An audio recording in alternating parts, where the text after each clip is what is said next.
Évidemment, une photo comme celle-là, ça fait réagir.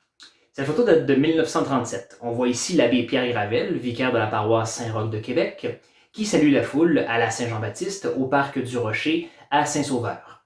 L'abbé Gravel, un homme qui aime bien provoquer, qui était surveillé par la police montée pendant la Seconde Guerre mondiale, qui faisait parler de lui jusqu'à la Chambre des communes à Ottawa, et dont le premier ministre du Québec a déjà réclamé la démission.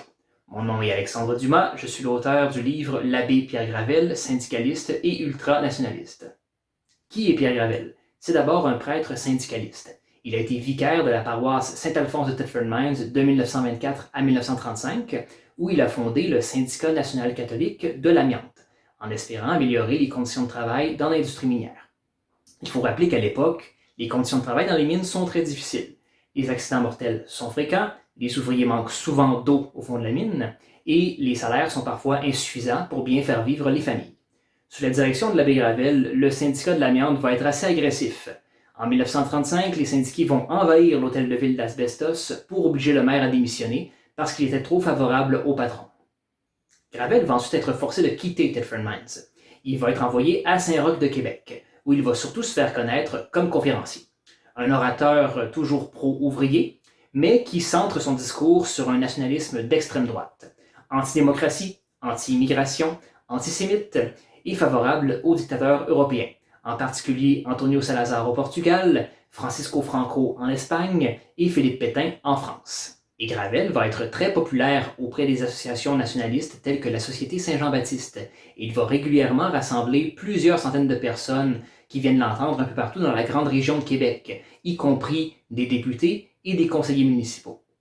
Et Gravel va inquiéter bien des gens, au point où en 1938, un député conservateur va demander à la Chambre des communes quelles mesures le gouvernement prendra-t-il pour empêcher la révolution que M. l'abbé Gravel a proposée comme le moyen pour les gens de Québec de reconquérir leur province. Malgré tout, Gravel est plus habile que d'autres propagandistes d'extrême droite, comme Adrien Arcan par exemple, et lui va réussir à échapper au camp d'internement.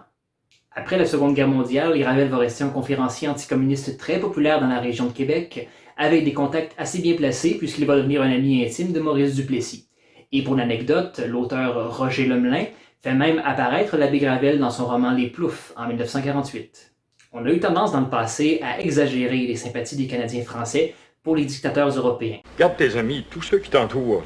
Leur héros, c'est Franco, Salazar, Mussolini, Hitler. C'est ça, les héros des Canadiens français.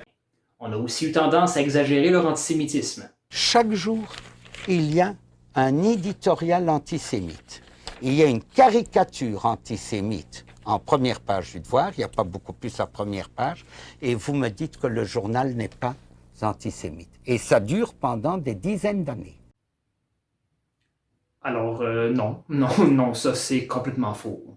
L'objectif de mon livre, c'est d'aller au-delà du sensationnel et la simple recension de manifestations des sympathies fascistes ou de l'antisémitisme des Canadiens français. Ce que j'essaie d'expliquer, c'est pourquoi est-ce qu'un homme sincèrement dévoué à la cause des ouvriers en vient à sympathiser avec l'extrême droite européenne. L'abbé Gravel, c'est un très bel exemple de radicalisation. Jusqu'en 1935, c'est simplement un dirigeant syndical. Il est encore convaincu qu'il est possible d'améliorer la condition des travailleurs avec l'aide du gouvernement provincial.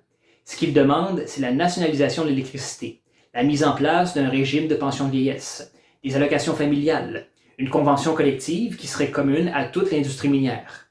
Après que le gouvernement libéral de Louis-Alexandre Taschereau lui ait clairement prouvé qu'il prenait le parti des patrons, Gravel se tourne vers l'Union nationale, alors formée de l'Action libérale nationale de Paul Gouin et du Parti conservateur de Maurice Duplessis. La suite, on la connaît, Duplessis se fait élire en étant le seul chef de l'Union nationale et il abandonne la plupart de ses promesses électorales. C'est là que Gravel tourne le dos à la démocratie et se met à faire la promotion des dictateurs européens. Il vaut mieux un dictateur dévoué à la cause des travailleurs qu'une démocratie corrompue et vendue à la grande entreprise. Mais comment est-ce qu'on peut appuyer des hommes coupables de crimes contre l'humanité comme Franco et Pétain? Eh bien, c'est très simple, en triant les informations. À l'époque au Québec, la plupart des grands quotidiens sont partisans. La plupart des grands journaux appartiennent à des partis politiques et servent à des fins de propagande électorale. En plus, la génération de l'abbé Gravel a connu la Première Guerre mondiale, un contexte particulièrement riche en termes de manipulation de l'information par le gouvernement. Donc c'est très facile de croire que les journaux nous mentent. et de décider que les informations qui ne nous plaisent pas sont des fausses nouvelles, comme quoi il y a vraiment des choses qui ne changent pas. Pour en savoir plus, je vous encourage évidemment à lire mon livre. Vous noterez que ça, ce n'est pas un salut nazi, c'est un salut romain ou fasciste que Gravel faisait visiblement dans le but de provoquer ou de faire rire, puisqu'il n'a jamais été particulièrement sympathique à Mussolini ou Hitler. Il commençait sa conférence en saluant les gens et en disant ensuite « Savez-vous qui m'a enseigné ce geste? Ce n'est ni Hitler ni Mussolini, c'est mon premier livre d'histoire sainte qui raconte qu'Abraham saluait ainsi son peuple. Abraham était-il un traître? Ses descendants s'en voudraient de le traiter ainsi. » Comme quoi, il ne faut pas s'arrêter aux images, même si elles sont lourdes de sens.